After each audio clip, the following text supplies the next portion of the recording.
একটা ছোট্ট গ্রামে থাকত দুই বোন, সাবা আর রাবা।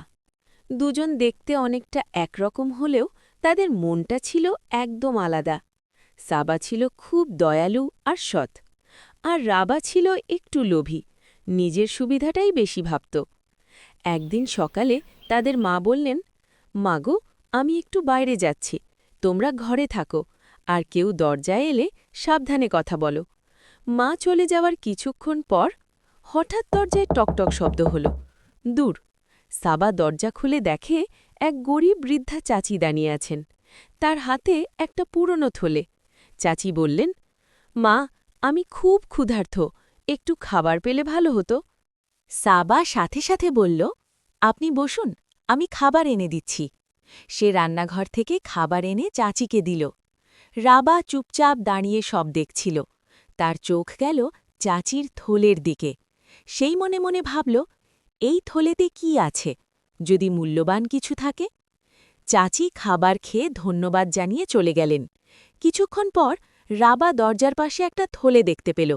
সে বুঝল এটা সেই চাচির। সে থলেটা খুলে দেখে ভিতরে কিছু টাকা আর কাগজপত্র। রাবার মনে লোভ জাগল। সে বলল, এই টাকা আমি রেখে দিলে কেউ জানবে না। কিন্তু সাবা বলল, না, এটা আমাদের না, এটা ফেরত দিতে হবে। রাবা দ্বিধায় পড়ে গেল। ঠিক তখনই বাইরে থেকে সেই চাচির কণ্ঠ শোনা গেল, মা, আমার থলেটা কি পড়ে গেছে? সাবা দ্রুত থলেটা নিয়ে বাইরে গেল এবং বলল, চাচি, এটা কি আপনার? চাচির চোখে পানি চলে এলো। তিনি বললেন, হ্যাঁ মা, এতে আমার সব সঞ্চয় ছিল, তোমরা না দিলে আমি শেষ হয়ে যেতাম।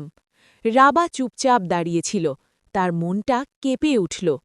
চাচি চলে যাওয়ার পর রাবা সাবার দিকে তাকিয়ে বলল, আমি ভুল করতে যাচ্ছিলাম। সাবা হেসে বলল, ভুল বুঝতে পারাটাই সবচেয়ে বড় ভালো কাজ। সেই দিন থেকেই রাবা বদলে গেল।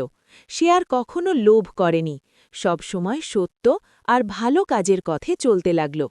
শিক্ষা: অন্যের জিনিস নিজের করে নিও না। সততাই মানুষকে সম্মানিত করে। আর মনে রেখো, ভালো কাজ কখনো বৃথা যায় না।